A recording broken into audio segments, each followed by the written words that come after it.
Hi friends, నేను మీ KVR. Welcome back to our channel. Friends, చూస్తున్నారు కదా, వీటిని మేమైతే బొడెంగులు అనేసి అంటామన్నమాట. అలాగే కొంతమంది అయితే బొడెం పురుగులు అనేసి అంటారనమాట. అలాగే మీ ప్రాంతంలో మీరు ఏమంటారో కింద కామెంట్ అయితే చేయండి ఫ్రెండ్స్. ఫ్రెండ్స్, ఇవి మనం ఈత దుంపలు అనేవి తీసుకుంటాం కదా ఫ్రెండ్స్. ఈత దుంపలు తీసుకునే దగ్గర ఇవైతే ఉండడం అయితే జరుగుతుంది ఫ్రెండ్స్. ఇవి చాలా రుచికరంగా అయితే ఉంటుంది ఫ్రెండ్స్. ఫ్రెండ్స్, ఈ బొడెం పురుగుల్ని ఒక్కసారి తిన్నారంటే మళ్ళీ కావాలి అనేసి అంటారనమాట. అంత రుచిగా అయితే ఉంటుంది ఫ్రెండ్స్.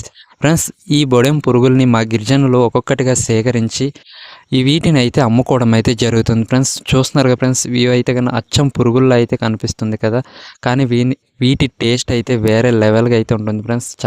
చాలా బాగుంటుంది అనమాట ఫ్రెండ్స్. అలాగే వీటిని మీ ప్రాంతంలో ఏమంటారో కింద కామెంట్ అయితే చేయండి. నాకు కూడా తెలుసుకోవాలనేసి ఉంది. తప్పకుండా మీ ప్రాంతాల్లో ఏమంటారో ఒక్కసారి కామెంట్ అయితే చేయండి ఫ్రెండ్స్. Thank you.